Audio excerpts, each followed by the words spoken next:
ప్రభు యేసుక్రీస్తు నామములో మీ అందరికీ శుభములు. సామాన్య 23వ శుక్రవారము.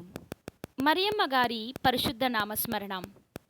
మొదటి పట్టణము తిమోతికి రాసిన మొదటి లేఖ 1వ అధ్యాయము 1వ వచనము నుండి 2వ వచనం వరకు మరియు 12వ వచనము నుండి 14వ వచనం వరకు. మన రక్షకుడైన దేవుని మన నమ్మికయగు క్రీస్తు యేసుని ఆజ్ఞచే క్రీస్తు యేసు అపోస్తలుడు పౌలు విశ్వాసమును బట్టి నా నిజమైన కుమారుడు తిమోతికి తండ్రి దేవుని నుండి మన ప్రభువగు యేసుక్రీస్తు నుండి మీకు కృప, కనికరము, సమాధానము. నన్ను తన పరిచర్యకు నియమించి నమ్మకమైన వానిని కావించినందుకు నాకు కృషి చేయుటకు శక్తి నొసగిన మన ప్రభువగు క్రీస్తు యేసుకు నేను కృతజ్ఞతలను అర్పించుకొనుచున్నాను. పూర్వము నేను ఆయనను దూషించి ఉన్నను, ఆయనను హింసించి అవమానించినను, నన్ను కనికరించి ఎంచి తన సేవకు నన్ను నియమించినందుకు నేను ఆయనకు కృతజ్ఞతడును. తెలియక అవిశ్వాసము వలన చేసి తిని కనుక దేవుని దయ నాకు లభించెను.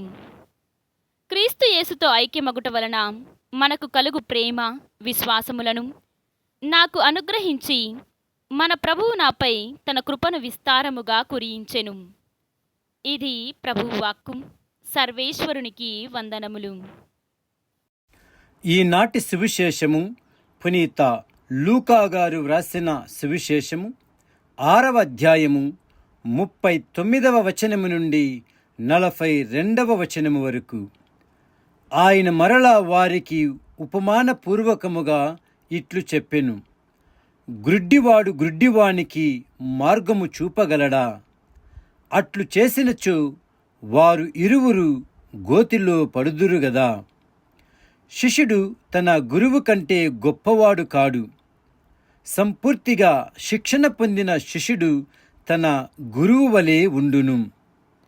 నీ కంటిలోని దూలమును గమనింపక నీ సోదరుని కంటిలోని నలుసును వ్రేలెత్తి చూపదవేలా?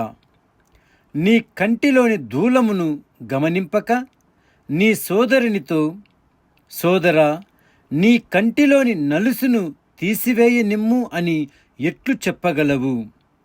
కపట వేషధారి, ముందుగా నీ కంటిలోని దూలమును తీసివేసుకొనుము. అప్పుడు నీ సోదరుని కంటిలోని నలుసును తీసివేయుటకు నీ చూపు స్పష్టముగా ఉండును. ఇది క్రీస్తు సువిశేషము. క్రీస్తువా మీకు స్తుతి కలుగునుగాక.